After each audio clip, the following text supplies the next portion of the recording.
Hey, what's up, guys? It's LeVar Arrington here from Up on Game. Wanted to talk to you about a serious issue, hate.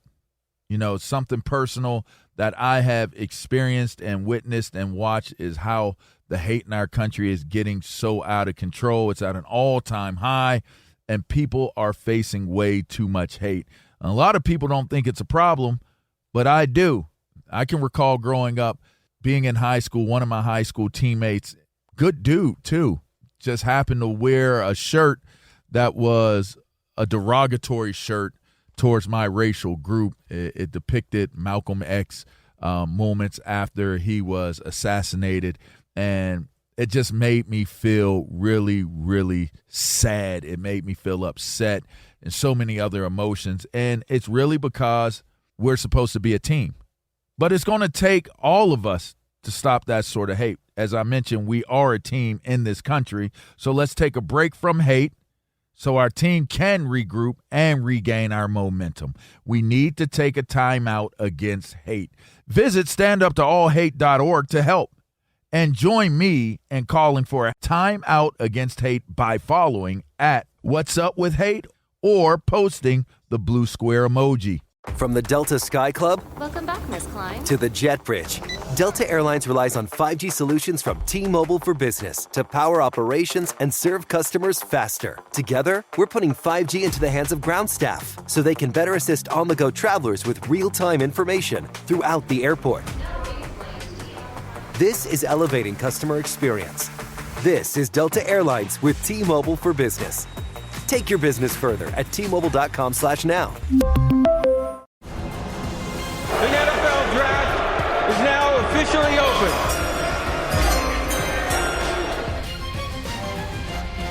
This is draft season, presented by Moody's, a proud partner of the New York Giants. Decode risk, unlock opportunity, learn more at Moody's.com. Welcome to draft season, everybody. John Schmeelk, joined as always by Tony Pauline from Sportskeeda. And as I teased last week, we're joined this week by friend of the program, Dane Brugler, who is the best draft analyst around for The Athletic. Dane, what's going on, man? How are you?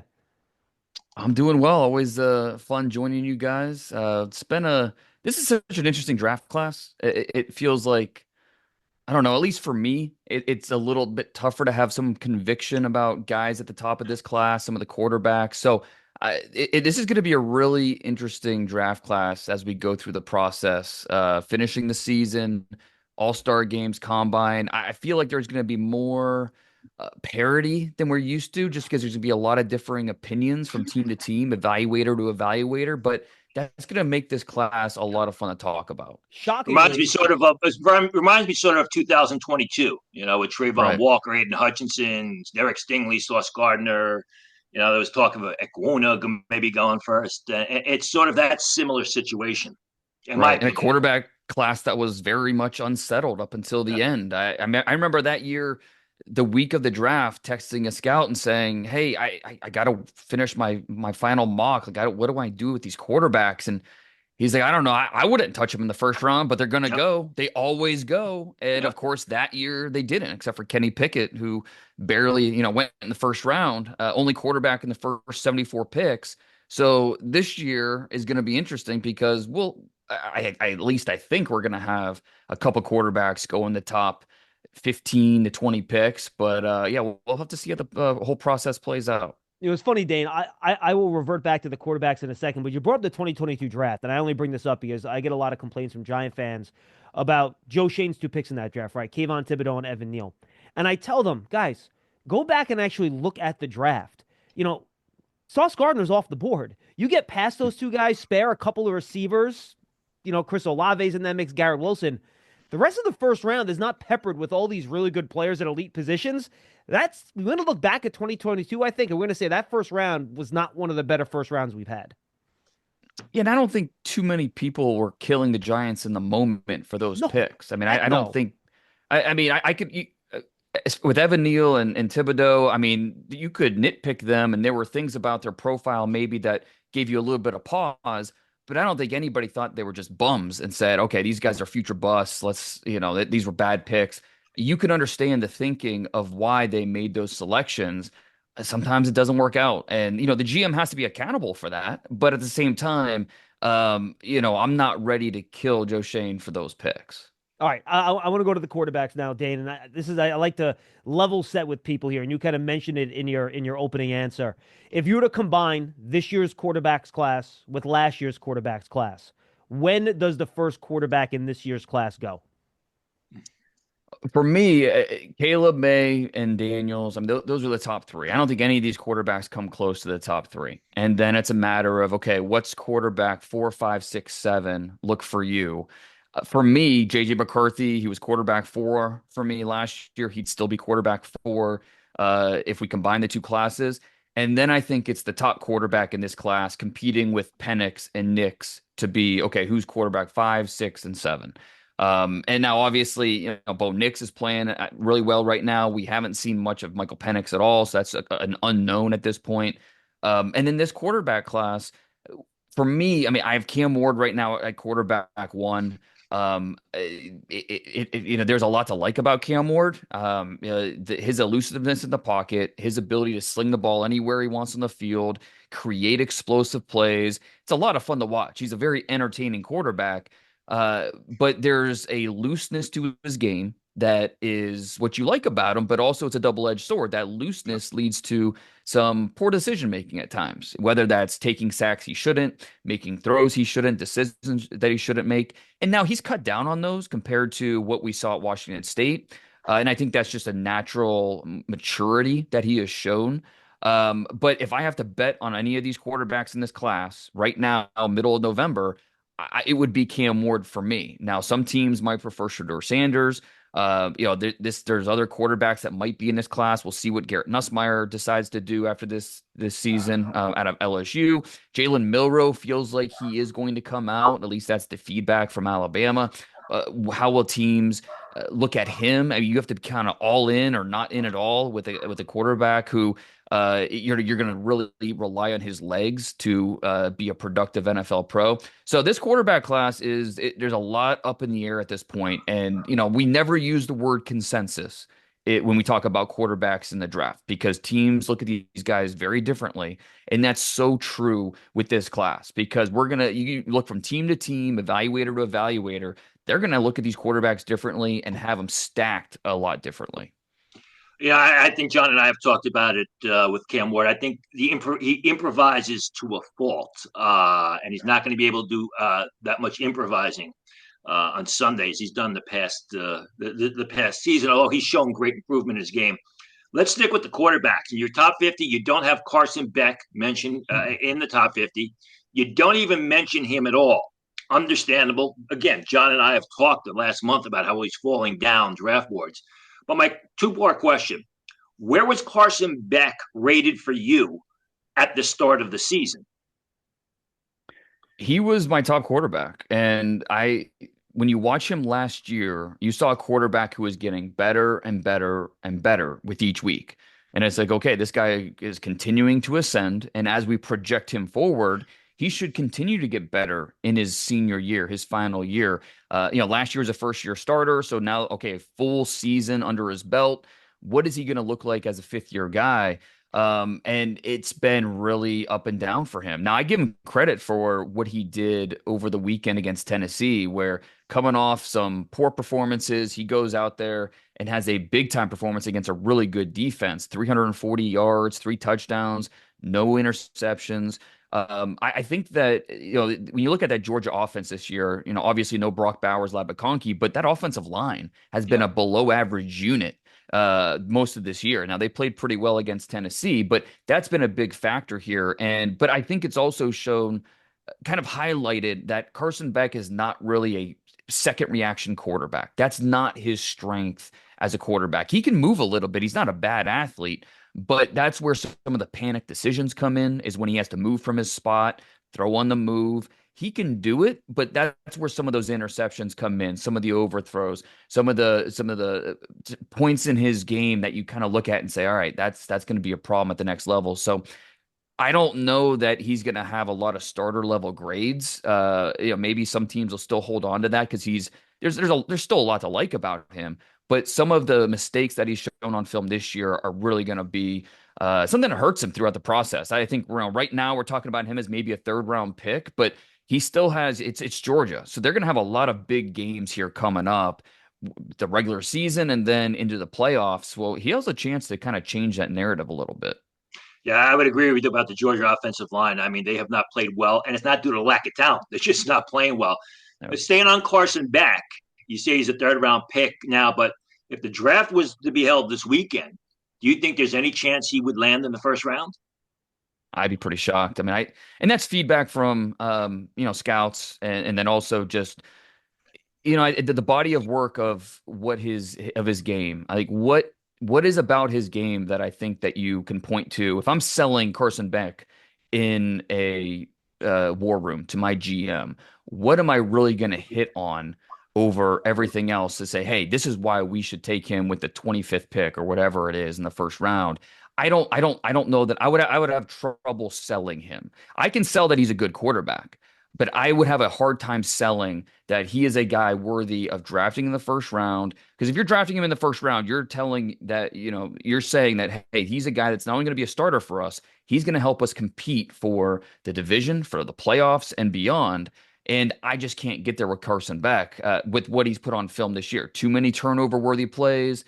Not enough ability to improvise and make things happen when the structure of the play falls apart. Because we know that's in the NFL, that's what a lot of it is. When things fall apart, things don't go according to plan. You have to have a plan B, be a problem solver. You look at the first three quarterbacks that were drafted last year, 1, 2, 3, Caleb, Jaden Daniels, Drake May, all three were exceptional with the problem solving when things didn't go according to plan. And I think that's where Carson Beck, there's some questions about, all right, does he have enough of what it takes to be the guy at the next level? I think he could start. I think he could do some things that, will hold up at the next level, but to draft him in the first round, I think that's a tough sell. Last one on the quarterbacks for me, Dane. You have Jalen Milroe and Shedeur Sanders back-to-back at 22 and 23 on your top 50. You guys go check out Dane's top 50, by the way, on The Athletic. How much of Sanders' ranking has to do with everything that goes along with him as a player? His dad, they've talked about trying to direct where he gets picked. Milroe, on the other hand, I think he's squeaky clean from like a leadership guy perspective, right? So if you took Milroe's personality and all that and put it with Shedeur's throwing ability, or we talk about a top 10 player, how did you kind of figure out where to place Shedeur Sanders in your rankings? So, okay, for me, and look, I'll start off by saying I really wish I would not include quarterbacks on a top 50 because it's so hard. It's such a different weighted position compared to everything else. So it's it's tough to accurately put a quarterback in a top 50 when you have to look at them so differently than every other position.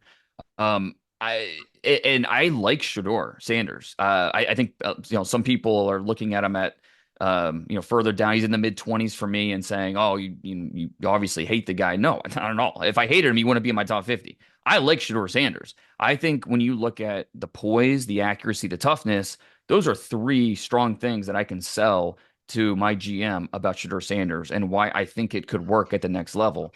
My concerns with Shedeur come with some of his play style. Because honestly, and to answer your question specifically, I don't know enough about Shedeur, the person, to. And neither do I.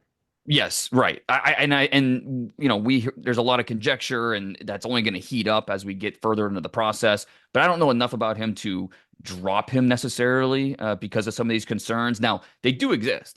These are things. The word baggage comes up when you talk to scouts about Shedeur Sanders. But I personally don't know enough about that baggage to drop him down. This is based purely on tape at this point. Got it. While I like Shedeur Sanders, my concerns with him come with some of the play style where, you watch him and he is consistently drifting, backpedaling.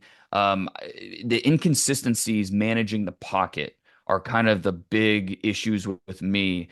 And yeah, the offensive line gets brought up a lot when you talk about Colorado. A lot of these sacks are on the quarterback because he is taking himself, instead of climbing the pocket and moving around, he runs backwards all the time. Exactly. He's putting him, when you're setting up shop 11 yards behind the line of scrimmage, there's nothing your tackle can do. I mean, that's just, and you throw on the Kansas State tape and you see him do that more than a few times. So I like Shedeur Sanders as a quarterback. I think a lot of what he has will work at the next level, but some of the play style concerns, worry me, and it's because he doesn't have A plus physical skill set in terms of size, in terms of arm strength. He has a good arm, just not an elite arm. He has okay size. He's 6'1", probably going to be around 210, but not great size. And then as an athlete, he's a good athlete, but not a Jalen Milroe athlete. So when you're not top tier in some of those areas, I'm not saying you can't make it work, but until the pocket movements and pocket management,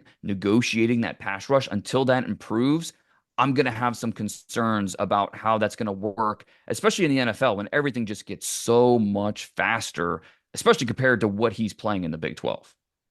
You made it easy for me to segue into my next question, and it's about Shedeur Sanders' teammate, Travis Hunter. I got a little bit of Travis Hunter fatigue. It's Travis Hunter 24/7. He is your number one prospect. Is he your number one prospect because you believe he is a generational talent, a can't miss prospect? Is he that much far ahead of everyone else in this class? Or is it that he's just the best prospect in sort of a muddled class, if you will? Yeah, like I don't think I would put him in the same class as like say a Myles Garrett, who was clear. I mean, think about some of the quarterbacks in that class, and it was just kind of always, well, Myles Garrett's going one because he's just that much better than everybody else. I wouldn't put him in that class. So I think it's a little bit of both of what you're describing because he is just a phenomenal athlete and he is that good. But also part of it is this is a top 10 where there's a lot to like, but it's hard to have conviction on a lot of these guys. Will Johnson's my number 2 player, a corner from Michigan, who I really, really like, but he's not a can't miss guy by any means. All the pass rushers that are in the top 10 conversation, at least, Abdul Carter and Mikael Williams, James Pierce, these guys all have warts that you could point to and say, well, that's a reason to be a little bit concerned. So Travis Hunter, when I did my top 50, Travis Hunter at 1 was the easiest pick that I had, and the rest were a little bit tougher. He is the best player in this draft, and I think if he strictly played receiver, I don't know that it would be as easy. I think as a corner, he's clearly number 1. And then you sprinkle in some offensive plays. That's what makes him so special and different. Now, if he went to the NFL and said, I only want to play receiver, then maybe it's not as clear cut that he's number 1 because I think he's still a top 7 player in this draft, but maybe not as clear cut as if he was going to play corner with a little bit of offense worked in there. Dane, it's funny you bring that up as I was looking at some of the captions on your top 50. And for your second overall player, this is not a criticism, it's just a fact based on the classes. Will Johnson, you mentioned it. He goes, has missed multiple games this season due to shoulder injuries, and his 2024 tape has had more volatility than you would want to see. Abdul Carter, great athletic traits, very much a work in progress as a pass rusher. These are your second and third ranked players in the class. And I guess the reason I kind of phrase it this way is that I asked these with the quarterback. So if you look at the position group this year, you could either put Hunter in or out of it, however you want to handle this. How would you compare this to last year's class when you're looking at Marvin Harrison Jr. and Malik Nabers and Joe Alt? These guys at premium positions that maybe don't have as many warts as some of the guys in this class. How would you kind of insert this year's class into last year's group to give fans kind of a baseline way to think about them? Yeah, I think if you combine the classes of my top 9, 7 would be from last year's class and 2 would be in this year's class. So, I mean, Caleb, Marvin Harrison Jr., Nabers, those are my top 3 guys last year. I mean, you remember how Nabers was kind of my guy. If in most classes, Malik Nabers would have been easy my number 1 overall player. Last year, he just happened to be in a class with Caleb and Marvin Harrison Jr., so he was number 3. Yeah. Drake May was number 4. Joe Alt was number 5. I think all 5 of those guys would clearly be number 1 ahead of anybody in this class. And then I put Travis Hunter probably next, and then Rome Odunze, Brock Bowers, Jaden Daniels. Obviously, Daniels has outplayed where I had him at 7 or whatever. And then that's where you start talk about maybe Will Johnson at that point. So, it's a class where I don't want to totally downplay it and say there's not talent. There's clearly talent in this year's top 10. But I think it is a little bit tougher to have all the way in 100% conviction, at least at this point in the process, about most of these guys because Abdul Carter, He's a little bit undersized. He's still learning how to play the position. He was a stand-up linebacker most of his career, changed to more, transitioned to more of an edge rusher this year. Speed is phenomenal. I mean, this guy as an athlete is really impressive, but there's more to playing the position than just having speed. So, and you look at the rest of the top 10 of this year, whether you're talking is there any offensive linemen in this year's top 10? I think it's tough. The receivers, T-Mac from Arizona is a really good player, but he's probably a 4-5 athlete, not a polished route runner. So, there's you can poke holes in all of these guys more so than I think the top classes in recent years. Stay on the edge rusher theme. Jalen Walker is one of my favorite players in this class. I watched him last year as a rotational guy, and you could see that he had something going on. You think he's going to be drafted as an edge rusher or a traditional linebacker, but which is kind of seemed to be lost in this day and age in the NFL, because this guy, as far as I'm concerned, he's a 3-down player, whether it's playing in space, dropping in the coverage, or rushing up the field. Yeah, no doubt. I agree. I mean, he is a top 10 player in this draft. And, you watch him against Tennessee, and over the weekend, he had a grand total of 8 pass rush snaps where, so it's not, he's not really asked to do it enough. But when he is able to do it, he's able to be disruptive. So I think the versatility that he brings as a stand-up player who can drop in coverage, he can play the run, he can get after the quarterback, that versatility is something that a defensive coordinator will always have in their back pocket, where we can play around with him.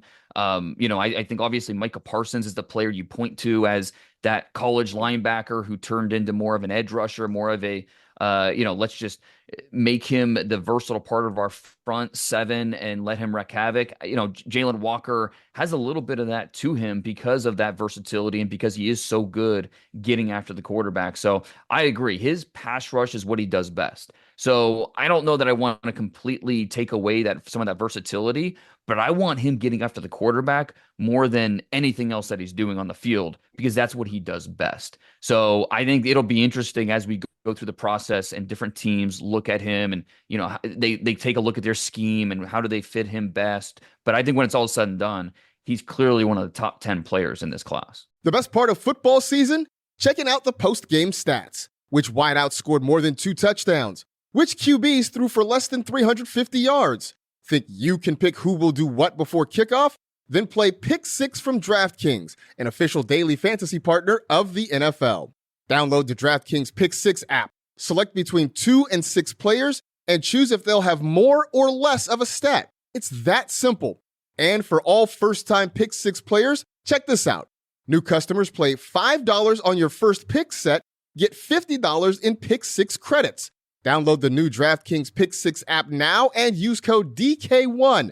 That's code DK1 for new customers to play $5 on your first pick set, get $50 in Pick 6 credits. Only on DraftKings Pick 6. The crown is yours. Gambling problem? Call 1-800-GAMBLER. Help is available for problem gambling. Call 888-789-7777 or visit ccpg.org in Connecticut. Must be 18 plus. Age and eligibility restrictions vary by jurisdiction. Pick 6 not available everywhere, including New York and Ontario. Void where prohibited. 1 per new customer. Non-withdrawable. Pick 6 credits. Expire in 6 months. Limited time offer. See terms at pick6.draftkings.com/promos. You mentioned the offensive tackles, Dane, and I think coming into this class in the offseason, looking at last year, I think we thought you could have a couple top 10 offensive tackles in this class, but it hasn't really played out that way. Will Campbell, he's been a little inconsistent. I know some people, and Tony wanted to ask you about this, so I'll kind of preempt him here. Maybe think he can slide into guard. Kelvin Banks had some issues with some speed rushers this year. Is he going to be a guard? How do you think the league is looking at this offensive tackle class, and how do you see it in terms of where you guys might go and how many of these guys might actually even stick at offensive tackle? We were spoiled last year, right? With all these offensive tackles. If Amarius Mims were in this draft class, he'd go top 5. A guy with that type of those traits and that ability. This year, I like Will Campbell a lot. I don't know anybody that doesn't like Will Campbell. But is he a true top 10 left tackle? Some teams will, I think, have him inside as a guard or a center. Talking to scouts, asking, what is his arm length going to be? They say right at 33 or maybe a little bit below. And so that'll be an issue for some teams when, they have strict thresholds for what they want for their length of their offensive tackles. But, Will Campbell, we have to remember too, is 20 years old. He started right away at left tackle as a true freshman for LSU. He's been doing it the last 3 years. His recovery balance is really impressive. Reminds me a little bit of Jake Matthews in terms of the body type and the fluidity that he brings, but he's also a stronger version. He's also a better finisher than what we've seen from Jake Matthews. So, it hasn't been all perfect. You watch him against Ole Miss. You watch him against Landon Jackson got him, or the Arkansas defensive end got him a few times. The great Texas A&M defensive line gave that unit trouble. So Will Campbell, to me, is still the best offensive lineman that I have watched in this class so far. But it's hard to say with conviction that he's a true top 10 guy compared to some of the tackles we've seen go early in recent years. Draft season is presented by Moody's. Moody's is a proud partner of the New York Giants. Decode risk, unlock opportunity. Learn more at moodys.com. Yeah, Kyle Kennard also had a field day on him in that South Carolina game. So let me ask you, your concern about Will Campbell at tackle is specifically arm length. I mean, that's part of it. I don't think that, you don't watch the tape and it just is obvious where, teams are winning with length. I mean, we saw it when I was watching and studying Will Campbell over the summer. Dallas Turner on the Alabama tape would get him a few times. He can do a better job compensating for that lack of length. His anchor at times, because he is a taller guy, even though the arm length isn't great, he is over 6'6", and sometimes he gets a little upright. That anchor will be tested by power. There's a little bit of stiffness in his lower half, and you see that against inside moves. More flags than you want to see for a guy being talked about as a top half, a round one player. So, I mean, again, he's a good example of the players in this class where you can see the talent, you can see how there's a path to him being a really good NFL starter, but right now you can poke holes in his game. Let me flip that around. Josh Connerly of Oregon, Kelvin Banks of Texas. Both guys are going to be under 6'4". Both guys have shown a lot of ability at left tackle, a lot of ability, blocking in motion on the second level, even the third level. What happens if either of those guys come in with massive arm lengths, 34 and a half, something like that? You think they're going to get consideration at left tackle? For me, Kelvin Banks is the way he plays. His play style is just, he looks like a guard to me. He's a good player. But he's on the ground too much. You would throw on the Michigan tape. He's on the ground on the Georgia tape. He's on the ground too much. But with Josh Connerly, I think because he has the feet to be outside at left tackle. And the hands are all over the place, needs to continue getting stronger. But when you have the feet that he has, and then his recovery movements are basically a saving grace, because he will misfire his hands. He will be, trying to play catch up, but his recovery steps, his recovery body control are exceptional. And that's what really separates him from some of these other guys. So he's, a third-year junior. He's still young, still learning, still growing, but he has some tools that you can point to and say, all right, that will work at the next level and help him survive as the rest hopefully catches up when our guys can coach him up. So I think and that's why Connerly is going to be in that first round discussion, because of that recovery balance, that athleticism. And as long as you believe he's coachable, team is going to kind of roll the dice on that, because we know there's a lot of teams, 32 of them, that need offensive line depth and help. And Connerly is one of the few in this class that has true left tackle feet and recovery skills. Dan, you went old school. You got a running back at number 6, and I love it. It's great. And I do think NFL teams, while, the salaries of the running backs are on skyrocketing, I think they're understanding the importance of a good running game, especially with all these, shell defenses, 2 safeties deep. You got to run power. You got to be able to, run the ball consistently. We know how good Genty is. He's phenomenal. The rest of this class, though, it seems like we're going to have a pretty good number of second-round picks, while last year we were struggling to find 1 second-round pick in the draft class. I feel like this is almost like a renaissance running back draft class here, with guys with some different styles, too, that could step in and be 15, 17 carry-a-game guys at the pro level. Yeah, no doubt. A running back will unquestionably be one of the strengths of this draft class, and Genti is the only one that I feel confident saying will be a first round pick. But then, to your point, once we get to the second round, day two, and then because there's so many of these guys, just in terms of volume, Right. there will be good running backs in rounds three, four, and probably into round five, because there's only so many teams that are going to be drafting a running back that early.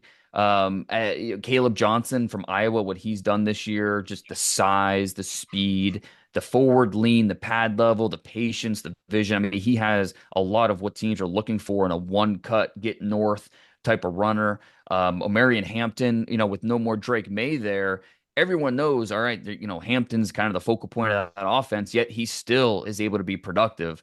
And he's really good without the ball in his hands. So blocking, you can keep him on the field on any down.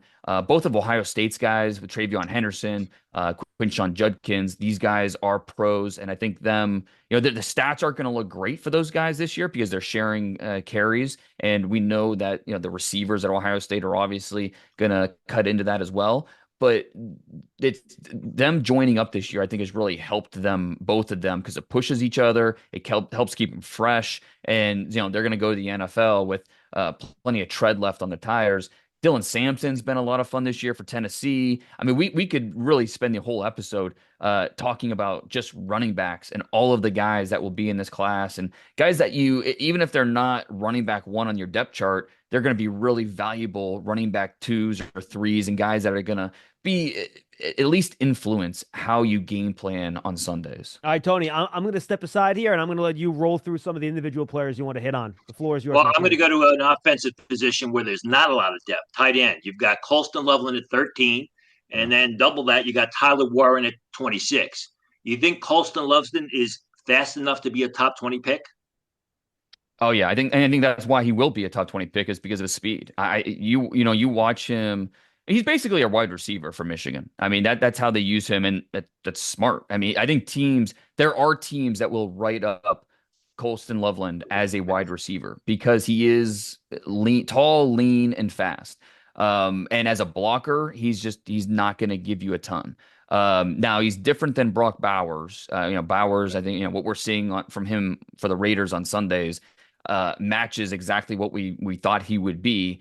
Loveland's not quite on that level, but he is a more fluid, kind of like Dalton Kincaid, another guy who coming out of college was an exceptional receiver, not going to give you a ton as a blocker, still went first round. And I think Loveland can be that type of player, and especially in this draft class, end up in the top 20. Now, Tyler Warren, he gives you a little bit more of that traditional tight end.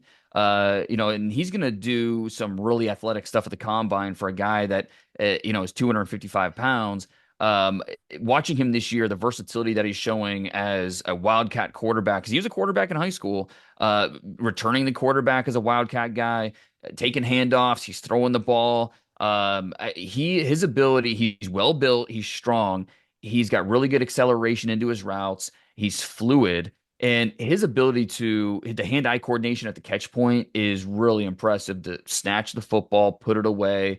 I'll bet you at the end of this year, he's going to have more one-handed grabs than he will have drops on his film. I mean, he's that type of receiver. So now, is he the best blocker? No. I mean, he is more of that traditional blocker, but in the run game, it's kind of up and down for him. So, like a lot of tight ends going to the NFL, he can line up in line, but I don't know that he's that true combination guy. You're drafting him early in the top 40 because of what he gives you in the passing game. So, maybe similar to, like Sam Laporta was kind of that way, where you're drafting him for what he can do as a receiver. And, you try to coach him up as a blocker. Hopefully he gets better and better in that area.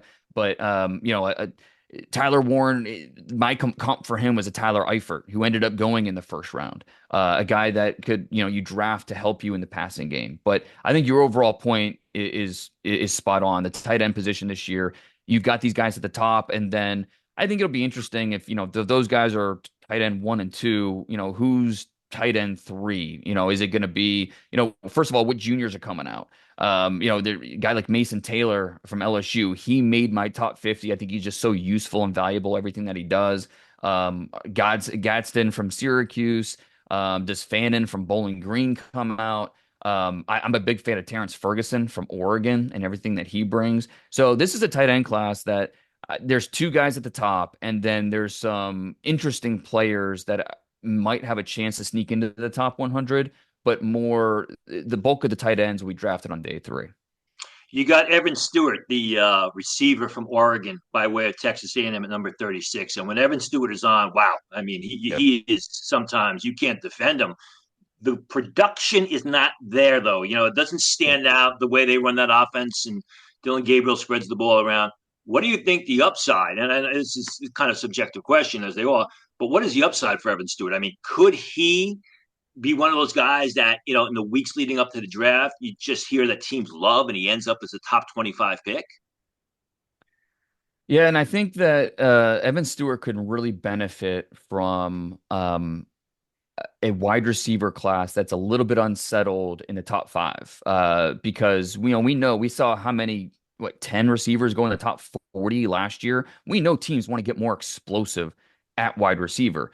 T-Mac, Luther Burden, those guys say they're 1 and 2. Let's say Travis Hunter's a corner. So who's wide receiver 3? I think that'll be an interesting competition between Emeka Ibuka from Ohio State. He's going to be in that mix. The Stanford kid, Elik Ayomanor, who the Stanford coaches think is going back, but we'll have to see how that plays out. Evan Stewart's going to be right up there as well because of the ability to get vertical and win deep. We saw it on the Ohio State tape. But to your point, I think you're absolutely right. For a guy that is as athletic and talented as he is, why does he have 5 games of 20 yards or less and only 2 games of 100 yards or more this year? Why isn't the production more, especially with Tez Johnson down, the Oregon's number 1 receiver? And it's not like you have a bad offense. You have literally a Heisman contender at quarterback. So why isn't the production more from Evan Stewart? That's something that I think teams will have to kind of reconcile as they go through this process. Is all right, you're buying low on a player who's about to blow up because he grows and he's a true junior, still young. Or is there, are there some issues in his game that maybe we need to pay more attention to? But I think just the fact that he can win vertically, that's going to help him throughout the process and going to give him a chance to be a top 3 or 4 receiver this year. Go to the defensive side of the ball. Nick Emanawari of South Carolina. John and I have talked about him a couple times this season. I mean, he is a linebacker size safety, but he's got terrific ball skills. The ball production is there. He's got 2 TDs this year. But the question is, I mean, is he a true, center fielder? Is he just a traditional strong safety? Is he his own safety? Do you think teams are looking at him or would look at him as a safety or as maybe a 1-gap linebacker? I mean, first, how much fun is that to watch that South Carolina defense? I mean, all the guys they have on the defensive line, and then the corner number 3, Fortune, is a lot of fun. And then Emanawari, who he's an impressive size speed athlete. Like you said, he looks like a linebacker, but he's got the speed of a corner. I mean, he moves really well. So that range, I think, you want him. Can he be a big nickel for a team where he's going to walk up close to the line of scrimmage, going to be able to hold up, dropping in the coverage, but, he's going to string out runs. He's going to be able to clean up at the second level. I think teams are going to look at him all a little bit differently based on their scheme and how they want to showcase his talent, because he is such a unique player. All I know is the talent's there. And so I had to include him in my top 50. But yeah, that South Carolina defense is a ton of fun. I mean, you referenced Kyle Kennard earlier. TJ Sanders at the defensive tackle has been playing outstanding. Tonka Hemingway is a draftable player. So yeah, that South Carolina defense is a joy to watch. And the pitch transfer, PJ Jules, has been injured, hasn't played for almost a month now. Let's go to Ohio State. You got Jack Sawyer at number 43 and JT Tuimeola at 24. When I look at these guys this year, I think they were better players in 2023. I know the lore of the NIL brought them back to Ohio State, but in my opinion, watching these guys this year, I think they've actually hurt their draft stock. I just want to know your opinion on that. Yeah, the production hasn't been overly impressive, and this is a team. We saw it watching the Oregon tape. They want to win with their front four, and let their guys cover. And we saw that Dylan Gabriel, when the pass rush wasn't able to get there quick enough, Dylan Gabriel was able to pick them apart. And I think both these guys are going to be solid NFL pros, but are they? Like okay, Tuimalu, his tape is good, but there's not a lot of great on the tape, and that's okay. I mean, not every prospect is a true top 10 guy. I think that he's competitive, he's skilled, and it's very telling that no matter what tape you watch, Tuimalu is seeing more four hands and chips and seeing a lot more doubles than anybody else on that defensive line. And it's a pretty talented Ohio State defensive line, but it's number 44 who the offense is paying most attention to. So I think that is very telling. Jack Sawyer he's a good player. It's just, I don't think he has enough quick wins in him where if you give him enough time, he will power through and get there and affect the quarterback, but he doesn't have that speed to consistently win around the corner or defeat blocks with just athletic skill. But man, his motor is nonstop, and he's just another guy I want on my defensive line. I don't want to have to draft him in the first round, top 40, but I want to draft somewhere on day 2. I'd be happy to draft him and add him my defensive line rotation. But I think, compared to how they were ranked as high school recruits and maybe how they're talked about sometimes, I could understand how you would think that way. Last 2 questions from me, and these are both guys that you mentioned that are not in your top 50. Prince I figured this out last week. Prince Ellen from Mississippi by way of Florida. I mean, when he's on, he's unstoppable. He looks like a top 32 pick. Is it character, consistency? What are the reasons why he's not in your top 50? Yeah, I mean, it's can he do enough against the run? I mean, we know what he can do with that initial quickness when he times up the snap and that burst, and his ability to attack the outside edges is outstanding. I think he's doing a better job this year of using his hands to pry open that corner, that closing burst to the quarterback, flatten finish. It's really impressive.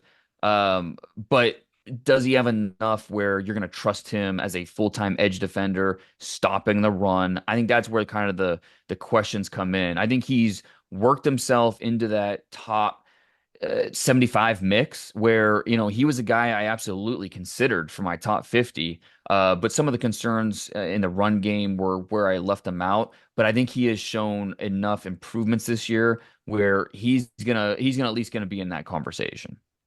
Last question. Benjamin Morrison, cornerback from Notre Dame, out of your top 50. Hurt the hip early on. Is out for the season. Didn't really play that spectacularly early on. Is it just the hip, or is it also a Carson Beck type of situation where you expected him to improve on 2023, and in the games that he played this season, he didn't show it? Yeah, a little bit of both. I think if he were fully healthy, he would have been probably somewhere late 30s, early 40s for me. Because he's a good player. He's patient and balanced in coverage. He technically he's very good. Then also he's very intelligent, and he's not a bad athlete. He's a good athlete, just maybe not an elite one for the position. My big issue with Benjamin Morrison was just the play strength. Too many times where he's getting out muscled when he's trying to press. Blockers completely overwhelming him. The lack of play strength really showed up, in my opinion, earlier this season.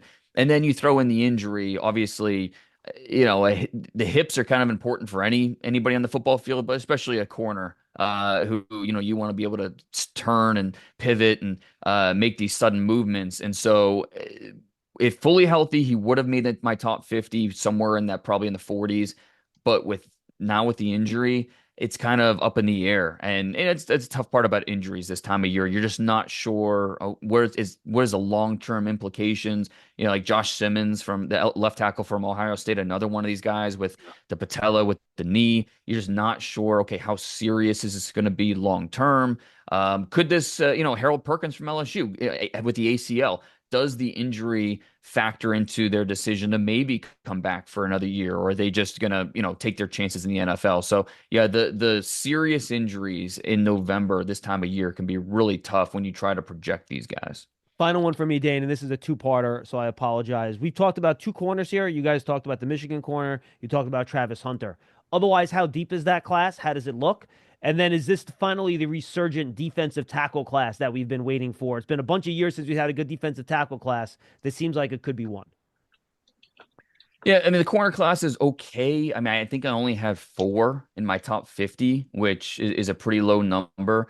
We obviously, speaking of season-ending injury, Siobhan Revelle from East Carolina, who had a really good chance to be a first-round pick before the injury, and he still might. Now that he has the ACL, it sounds like he's probably going to be part of this draft class. We'll have to kind of see how that plays out. I'm a big fan of Maxwell Hairston from Kentucky, but he's been hurt most of this season. That's kind of hurt him. Overall, this corner class is a little bit light. And I think, again, only 4 in my top 50 kind of represents that. But I do think that could end up pushing up some of the guys that maybe they're missing one thing about their profile. Maybe they're a little bit too small. Maybe they don't have the arm length. A great example is Jedi Barron from Texas, who has under 30-inch arms, and that's going to be an issue. Some teams are going to be out on Barron because they need at least 31 inches or longer for their arm length.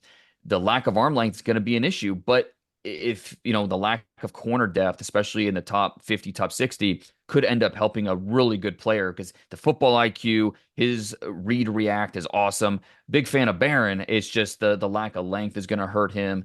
And I'm sorry, what was your second question? Defensive tackle. Is this a resurgence of the defensive tackles for the first time in a few years? I mean, defensive line as a whole, the edge rushers, and then at defensive tackle, it's going to be a really good group. I mean, the seniors too, with Tyleik Williams and the 2 guys from Texas A&M, Shamar Turner, Shamar Stewart, even a guy like Alfred Collins from Texas, who came back for his 5th year and is playing at a really high level, has turned himself into an early round pick, day 2 pick type of guy. Mason Graham from Michigan is going to be probably a top 10 player. You hate using the word safe in any draft about a prospect, but he seems like one of the safer players in this draft. Hard to see him not working out. Derek Harmon from Oregon's been a big riser this year with the disruption that he brings.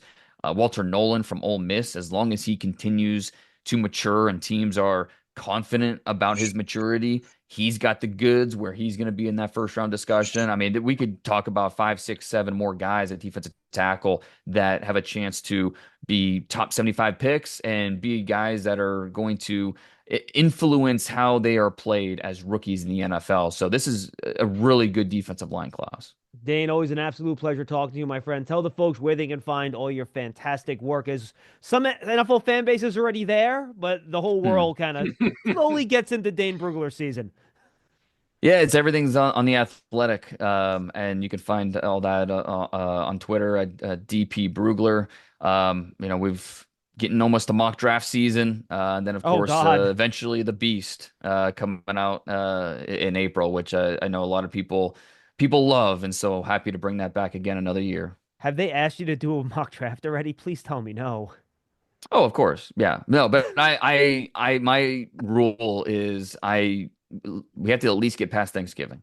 Once we get past Thanksgiving, all right, then we can start talking about mock drafts, because at that point there's enough teams that are absolutely out of it, and we've seen the players to know, okay, there's a good chance these guys are going here. But yeah, at least let us get past Thanksgiving before we really dive into that. And by the way, it's even tougher now with all these playoff games. Like, you have like a half a season that's going to take place from December to January with so many of these guys, with 12 teams in the playoffs.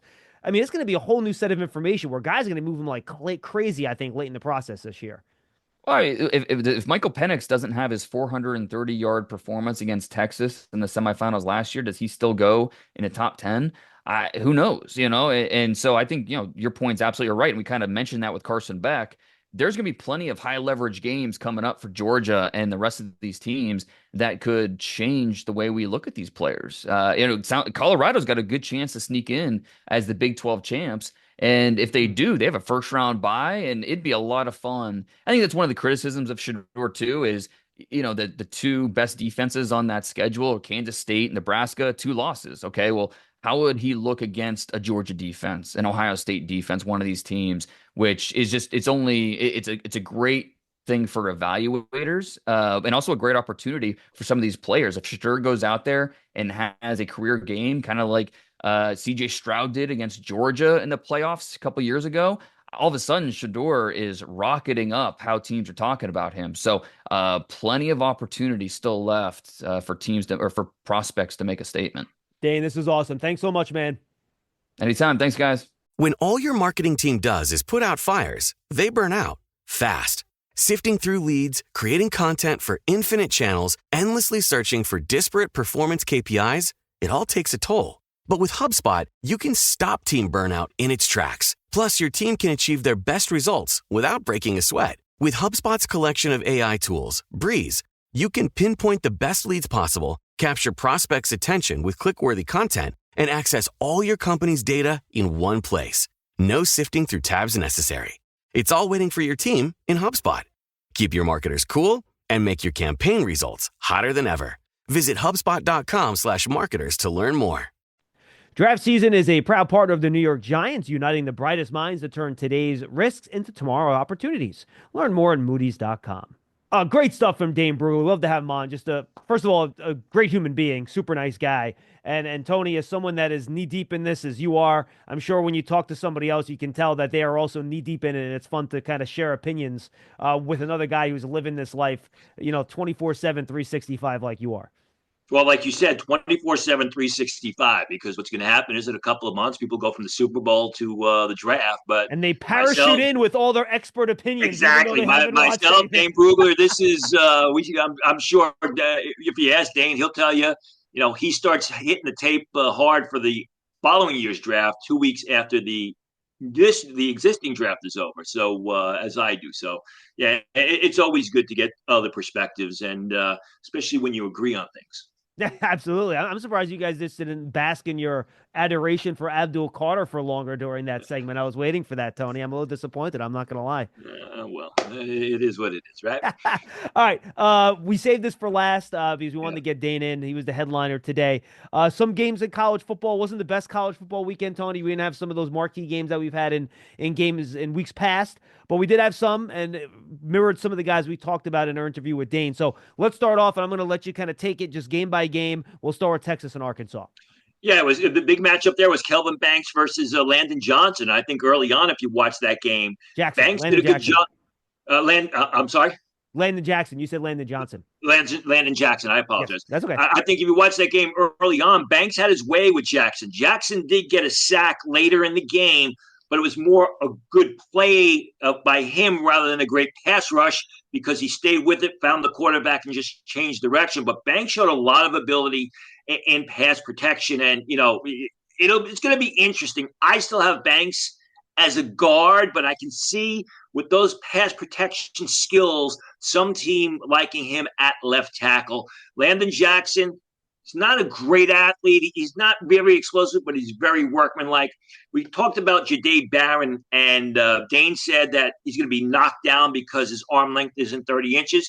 It isn't 30 inches. It's 29. It was measured last spring at 29 7/8 inches. So he's an eighth under that 30-inch mark, but he was phenomenal. 7 tackles, 2 tackles for loss, a sack, intercepted 1 pass, which Texas converted, broke up another one. I think Barron is going to be a solid second-round pick and will be a terrific linebacker, terrific nickelback at the next level.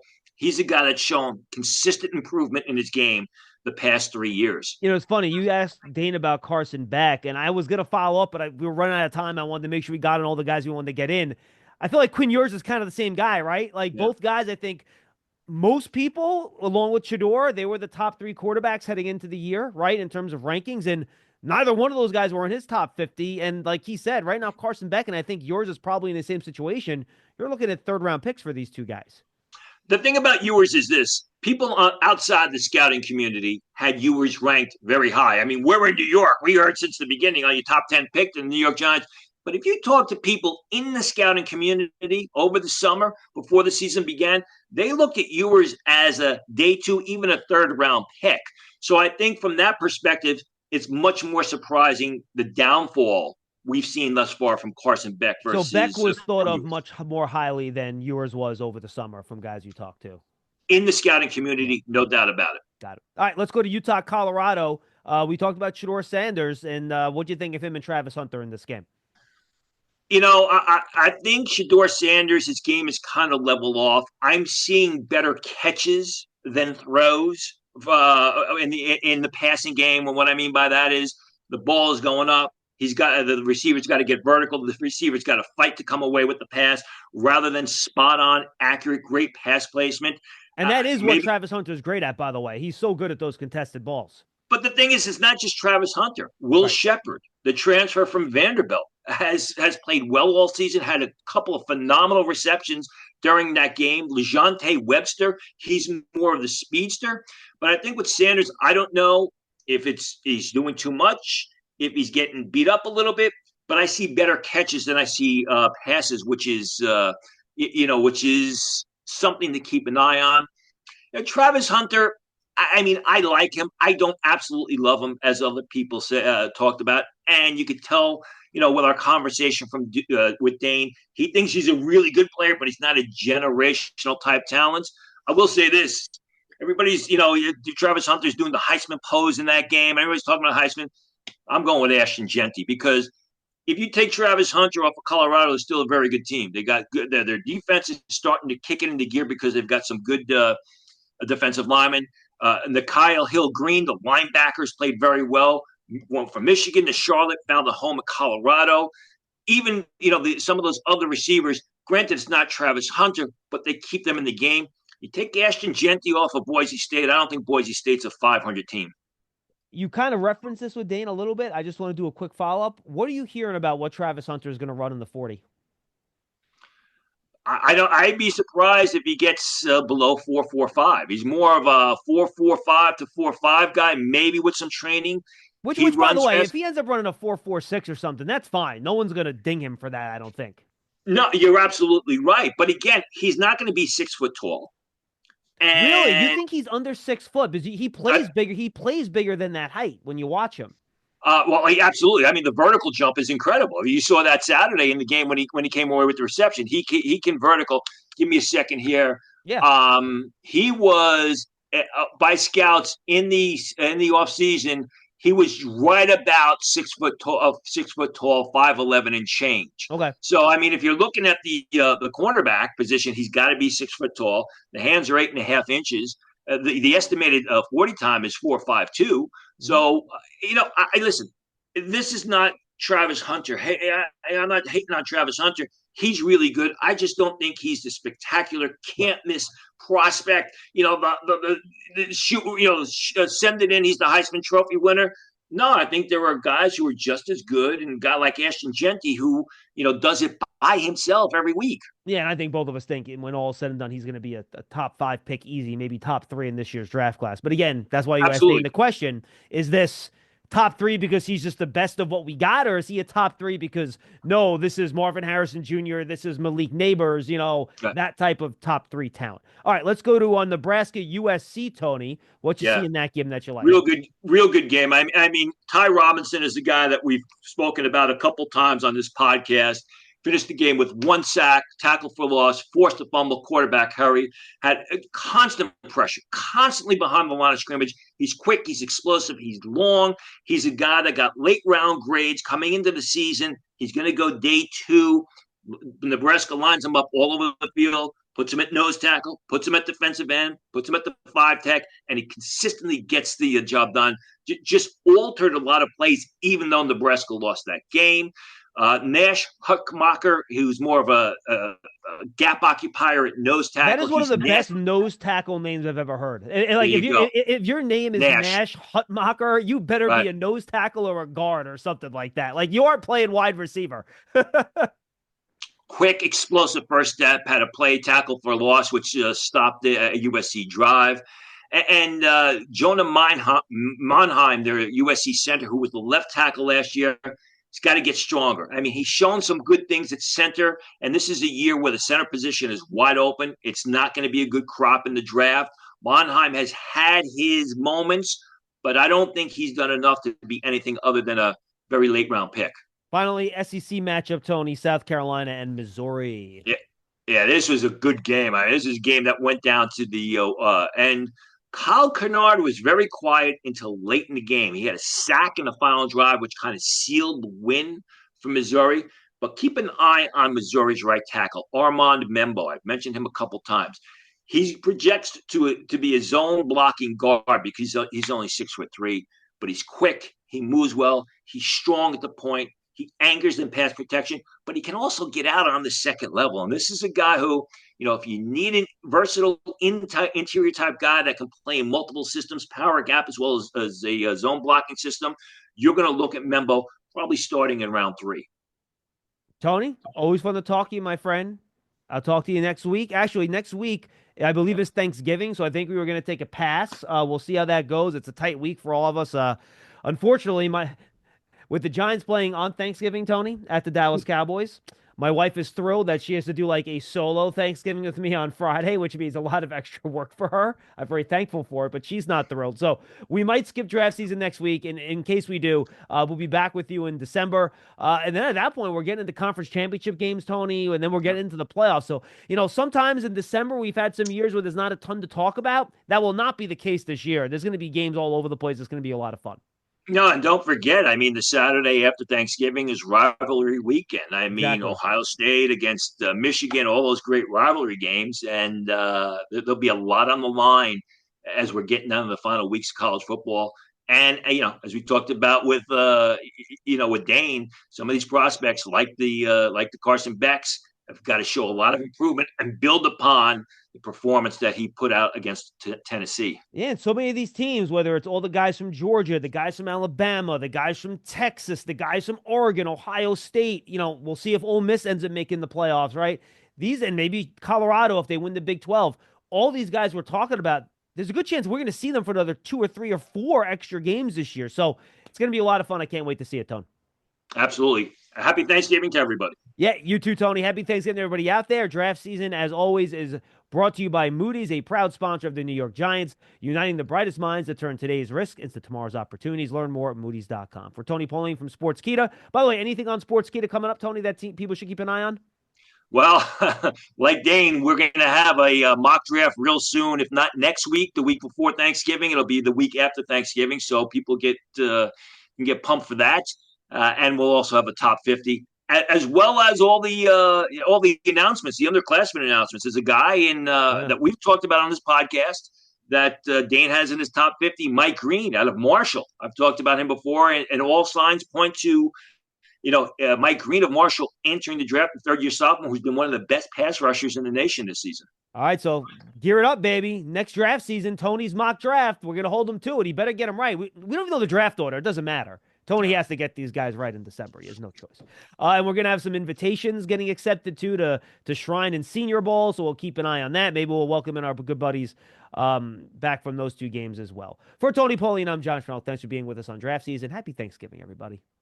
See Gladiator 2, only in theaters November 22nd. This film delivers action, an emotional and compelling story, and performances and spectacle on a scale unlike anything else. Gladiator 2 stands out with its immersive visuals and a gripping, character-driven narrative. The film stars an extraordinary cast, including Paul Mescal, Pedro Pascal, Denzel Washington, and Connie Nielsen reprising her role as Lucilla. Get ready for an epic experience made for the big screen. Gladiator 2, only in theaters on November 22nd. Lowe's knows you want to get even more value for the holiday. That's why as a My Lowe's Rewards member, you get new member deals on holiday decor, tools, and more. And you earn points when you shop. More points equal more rewards to help you save on holiday and more. Not a member? Join for free today at Lowes.com/MyLowe'sRewards because Lowe's knows deals. Program subject to terms and conditions. Points are awarded on eligible purchases. See Lowes.com/terms for full details subject to change.